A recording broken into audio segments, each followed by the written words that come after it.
So quickly, before I go into the making of my cleaver here, I just want to give a little disclaimer.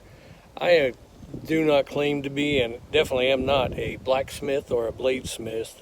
I'm doing this as a hobby and having fun, so please feel free to comment and tell me my mistakes I'm making, because I'm basically learning from watching people on YouTube who know what they're doing. I'm sure not one of those guys. I'm just out here.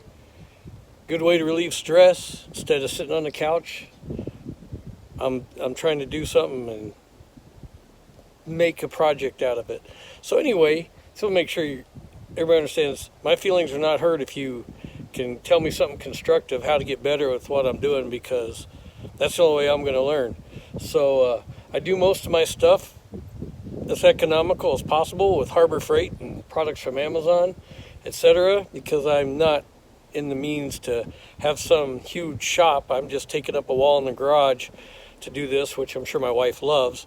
But I'll show you some of my equipment before I get started on this. But it's all, like I said, it's Harbor Freight and Amazon, and it was an affordable way for me to get in to start doing some of this stuff and having fun while doing it.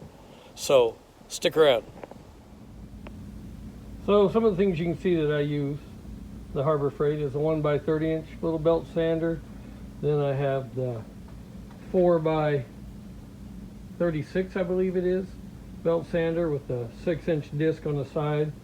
Also have my Chicago electric welder from Harbor Freight.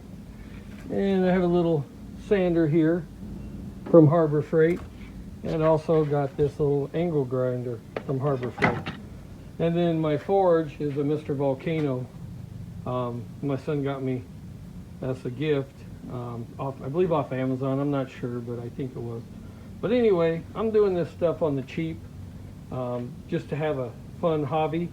So pretty much I think anybody can, I didn't buy all this stuff at once, just got a couple extra bucks. I go down to Harbor Freight and pick up something. So anyway, if you enjoy this kind of stuff, it's a hobby I got into, and if you do, I hope you have as much fun learning as I am.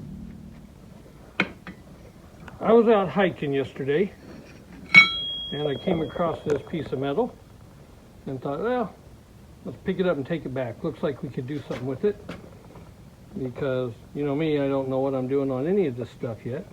I thought it'd be good something to try and turn into something.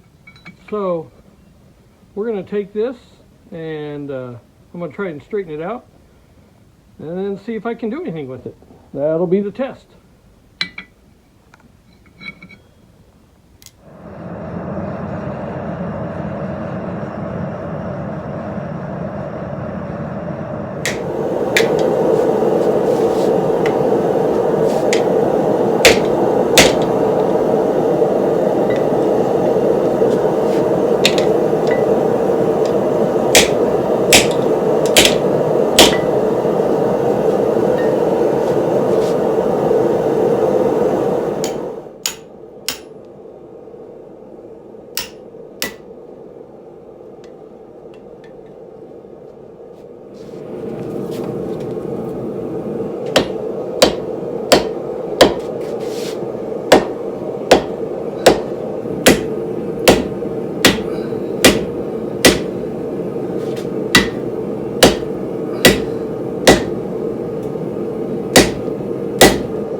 this is where I'm at after forging, and I gotta be honest, you guys on YouTube that do this all the time, you must be in shape, because you knock this stuff out. And I would just tell you this, I found out how in shape I am by pounding on this steel today. It's a lot more work than it looks like, and I know I don't have the best setup in the world, but irregardless, swinging that hammer, that lets you know what muscles you need to work out.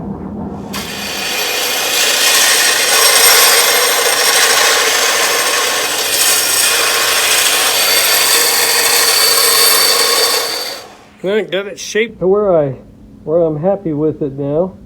So I'm gonna punch some holes through the handle area now before I harden it. Then after that, I'll harden this and then go ahead and temper it. And while I'm doing that, hopefully get the handles cut out as well.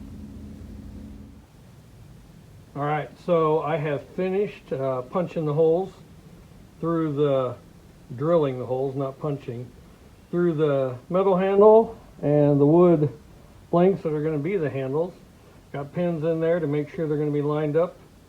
And now I'm going to take all that apart and go ahead and throw it in the forge, heat that up, and harden it.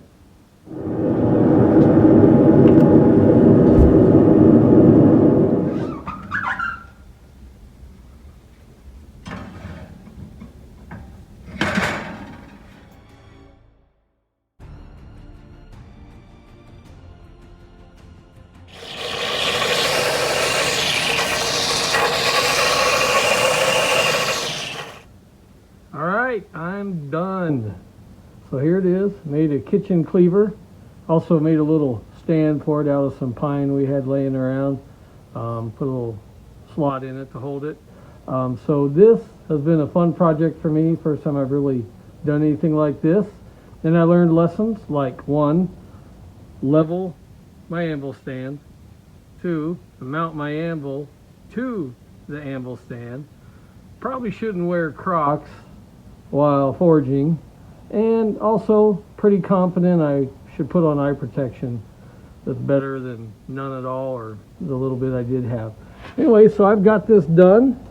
Kind of get out here. I'm happy with it. I might do a little more sanding with some 1500 on it, which is the highest I have. But anyway, took that from a bent piece of steel to this. So I am happy with it. So if I can do this at this stage, I can only get better, and it's better than sitting around at the couch and watching people do it on YouTube. I'm actually kind of learning how to do it. So anyway, until next time, from Stumbles and Fumbles, we'll see you on the trail.